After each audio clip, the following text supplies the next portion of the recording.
Si vous aimez les maquettes, si vous aimez l'histoire, restez avec nous pour ce nouveau numéro des Passionnés.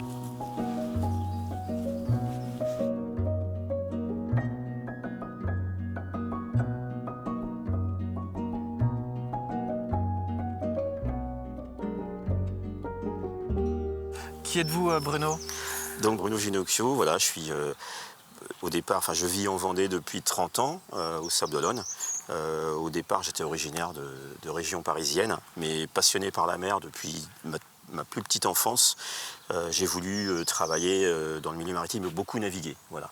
Donc j'ai d'abord été skipper professionnel à faire du convoyage de bateaux. J'étais passionné par la course au large, donc j'ai rapidement essayé de rentrer dans ce milieu et j'ai fait la Mini Transat 3 fois et j'ai travaillé sur des bateaux de course pendant une dizaine d'années.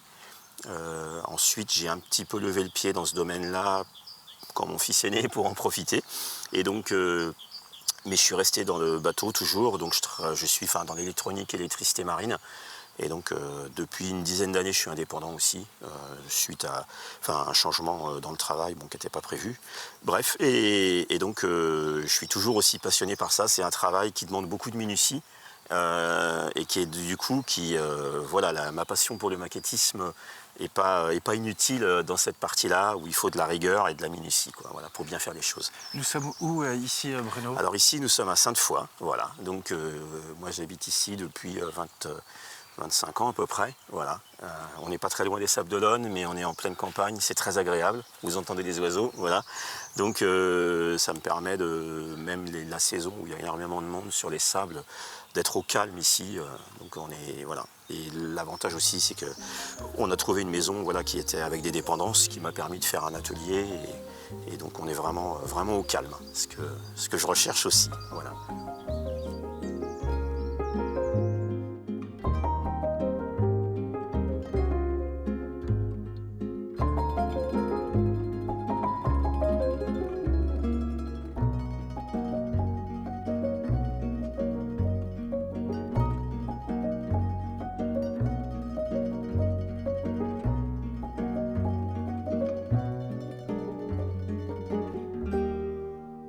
Le passionné de la mer que vous êtes continue à être très proche de l'océan et aussi de la course.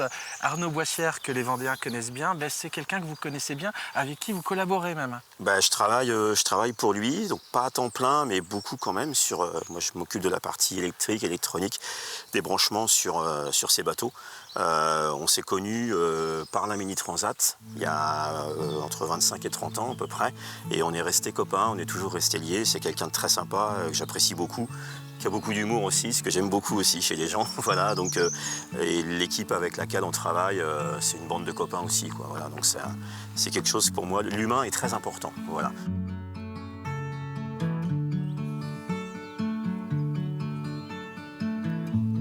Alors Bruno, à quand remonte cette passion que vous avez pour le maquettisme et l'histoire? Alors, pour le maquettisme, d'abord, c'est depuis l'âge de mes 6 ans. Mon grand-père maternel, qui faisait des maquettes, m'avait offert ma première maquette, que j'ai toujours, pour mes 6 ans. Et moi, ça vient du grand-père? Ça vient d'un de mes deux grands-pères. Et le deuxième grand-père était ébéniste d'art. Et donc, peut-être que j'ai hérité de son adresse manuelle, parce que j'adorais le voir travailler aussi. Mais le grand-père, qui m'a donné la passion du maquettisme, lui, il faisait des maquettes de bateaux. Et j'étais admiratif de ces maquettes-là. Et il m'en a donné une, d'ailleurs, que j'ai toujours aussi, à laquelle je tiens comme à la prunelle de mes yeux, même si elle est un petit peu abîmée. Et en plus, j'ai découvert, longtemps après son décès, son dossier militaire. Et lui, il a fait la Seconde Guerre mondiale comme tankiste. Donc il était chef de section dans les chars, il a été décoré. Après la fin de la bataille de France, il est rentré dans la résistance, il a travaillé sous les ordres du colonel Roll Tanguy. Ça a été quelqu'un de... je suis très très fier de son parcours, que c'était quelqu'un de très discret, qui ne parlait pas de cette période qui a été très dure. Et quand je suis tombé sur son dossier avec tous les documents militaires, j'ai tout lu, c'était vraiment très prenant. Et j'ai eu envie de reproduire le char sur lequel il avait combattu, en hommage, même si c'était bien longtemps après son décès. Et donc je me suis passionné du coup pour l'histoire militaire, alors, pas du tout par goût de la guerre, absolument pas, mais pour l'histoire des hommes, voilà, et des gens qui ont vécu ça. J'ai une approche dans le travail, c'est pour moi une façon de leur rendre hommage aussi. C'est-à-dire que je fais pas que du maquettisme militaire, mais quand j'en fais, c'est Première et Seconde Guerre mondiale, il y a une période de recherche historique qui est très importante pour moi. Je tiens vraiment, pour moi c'est presque plus important de respecter l'histoire que de faire une pièce parfaite. Au niveau maquettisme même, j'essaye de faire le mieux possible. Mais voilà, ce qui m'importe, c'est vraiment de respecter l'histoire. Et la partie recherche historique, elle est passionnante.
La passion qui vous anime, elle prend quelle place dans votre vie? Comment vous la gérez entre la réalisation des maquettes, mais aussi entre l'intérêt que vous avez pour l'histoire, parce que les deux sont liés. Oui, alors sur la partie histoire, moi je peux lire, voilà, je veux dire le soir à la maison, c'est pas un problème, on n'est pas très télé, mais on peut voilà, lire des livres ou regarder des documentaires.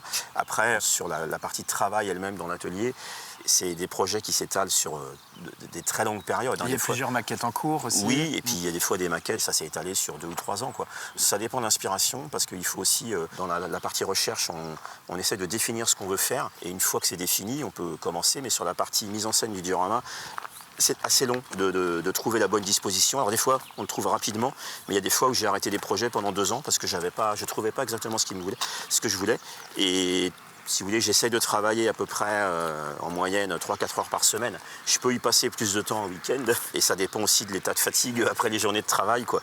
Il y a des moments où je ne ferai pas aussi la même chose.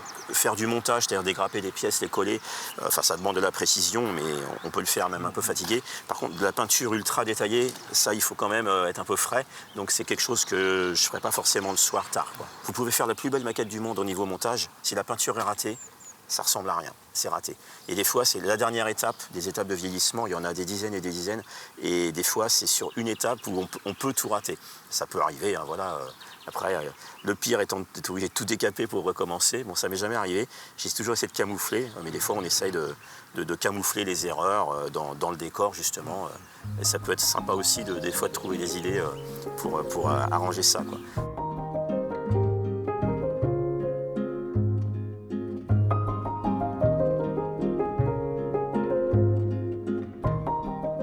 Vous sachiez que Bruno, il participe à de nombreuses compétitions. Vous êtes un compétiteur, hein. Les concours, ça vous connaît, les concours nationaux, mais aussi internationaux. Oui. Et là, vous vous êtes distingué à plusieurs reprises.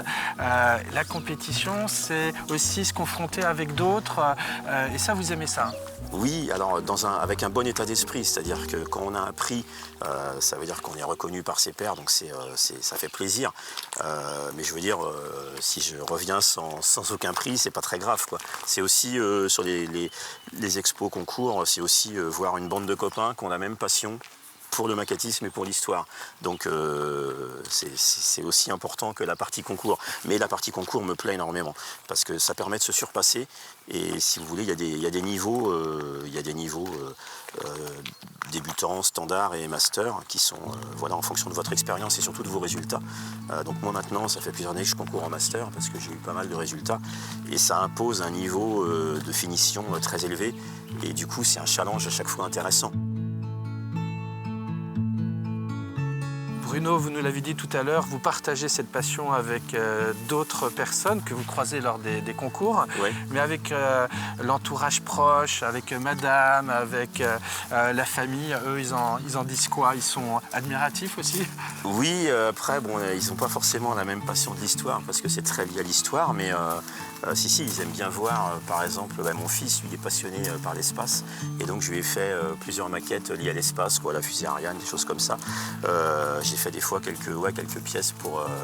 pareil, ma sœur est pianiste, par passion, donc j'ai fait une petite figurine avec une pianiste. Voilà, mais oui, ils aiment bien voir ce que je fais. Après, moi, n'étant pas très doué avec l'informatique, c'est vrai que je publie pas grand-chose, à part sur le forum avec des copains, mais c'est surtout des échanges avec le groupe d'amis maquettistes du forum dont je fais partie, voilà, et dont certains sont vraiment devenus des amis, quoi.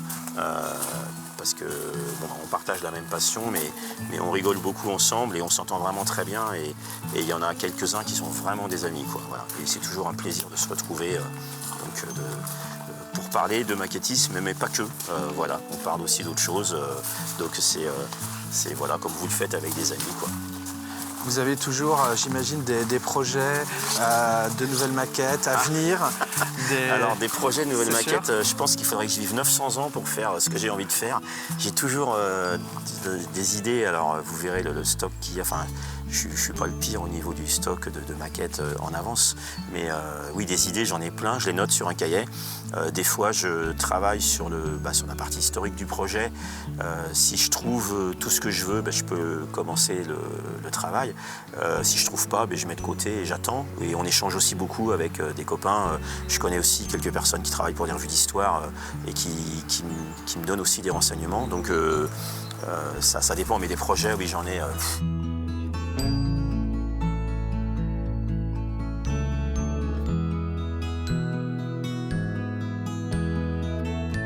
Je crois qu'on pourrait vous écouter pendant des heures. Quand on est passionné, parfois, on y va et ça peut durer longtemps avec tous ces détails, tous ces projets à venir et puis plein de maquettes en cours en ce moment. On était ici dans votre cour, votre jardin, dans votre quartier à Sainte-Foy. Merci Bruno de nous avoir fait partager cette passion. Vous avez à la fois pour la maquette et puis on l'a bien compris aussi pour l'histoire. Et puis nous on se reverra naturellement avec d'autres passionnés. Ce sera toujours sur TV Vendée.